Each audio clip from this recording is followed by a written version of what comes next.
За, хариулъя. Би ажлын хэсгийн ахлагч биш нэгдүгээрт. Энийг бас хэлэх хэрэгтэй. Харднаас дарга шүү дээ. Хоёрдугаарт энэ засгийн газрын 330 дугаар тогтоолд чи 2 хүн гар өсөх зурсан юм. Нэг нь сайхан бэлэг, нэг нь наад Эрдэнэт ч гар өсөх зурсан. Нэг. Хоёрдугаар тэр төмөр зам башсан гэх 90 сая доллар засгийн газрын тогтоолын өөрчлөлт орж 90 сая доллар олгох үед наад Эрдэнэт ч сайд нь байсан. Эдний яамны Жавхланбаатар гэдэг хүн гэрээнд өөрчлөлт оруулаад 90 сая доллар буцааж өгөх гэсэн шийдвэр гаргачихсан юм байна. Хүлээж чи жон гээд хүн хариулж явахдаа асуултаа хариултыг сонсоод суужалд. Юу шүүхийн тухайд би хуульч байсан, өмгөөлөгч байсан хүн ийм юм яриа сууж байгаад харамсаж шít. Би чамайг хуульч байсан гэж бараг итгэхгүй байх шүү. Энэ шүүх хурал явагдаагүй байгаа шүү. Энэ чинь их хурлын ажил явж шít. Их хурлын ажил чинь хууль зөрчсөн зөрчөөгүй гэдэг юм ярих хэрэгтэй байгаа шүү. Хуулийн бэлдэнд их хурал хяналт тавина гэдээ биччихсэн байна шүү. Тэр хүрээнд наад илтгэүүд чинь бичигдсэн.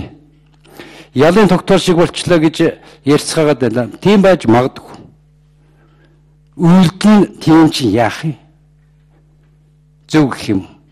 Гавья гэх юм. Байгаагаар л бичсэн. Хэрвээ ялын тогтоол шиг та нар сонсогдоод байгаа бол үйлдэл нь ял шиг юм байна гэж ойлгож байгаа. А ял хэлцдэг газрын шүүх. Тэнд очиж тэр ялаа ярьцгаа та нар. 2 сарын 26-нд тэр 90 сая доллар энэ компанид өгөгдсөн. Тэр засгийн газраас ч гарсан мөнгө. Ийм юм хийх ёсгүй байсан. Ганцхан гэрээ нэг л байгуулсан бол 30 жилээр л явах ёстой.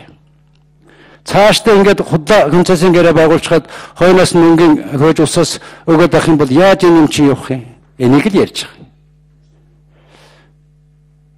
Тэр мөнгө өөр хайчдаг. Өөрснөө тийм их мөнгөтэй байсан бол Монгол банкнаас зээл авахгүй байх нь яасан.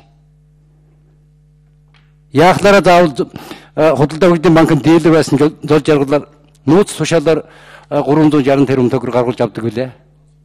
Энэ чинь ярих ял биш үү? Он сарын давхцуудаа 6 сарын 30-нд л өгч байгаа юм. 6 сарын 28-нд Эрдэнэт эзлэгдсэн. 6 сарын 30-нд 360 тэрбум төгрөг нэмж өгсөн. Өмнө нь 200 өгсөн байсан. Ийм л юм. Тэгээ та бүхэн энийг хатуу хөтөө гэж л яриад ах шиг байна. Магадгүй өөрснөө хийчихсэн учраас инкрэж хармаар харагдаад байж магадгүй. Хуулийн талаас инкрэлэх юм наа чинь зүгээр л байхгүй. Мөнгөгүй нэг компани өгчих нь яасан тэгвэл хамаагүй байсан болов уу?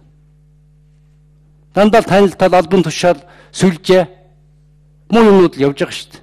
Ингэж л хийдэг шүү дээ. Анх удаа ямар Монголд ийм юм үзэж байгаа биш.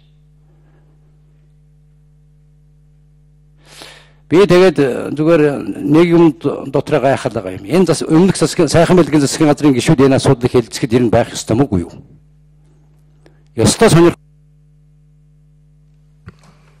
Ян одоо хууль зүйн мянгаар дараагийн ээлжийн концессыг шалгана. 1.6 их 80 төгрөгийн концесс байгаа шүү. Зөвхөн наад төмөр мөмөртэй ч холбоотой биш. Энэ бүгдийг үүснэ. Энийг үүснэ. Шантажлах юм байхгүй.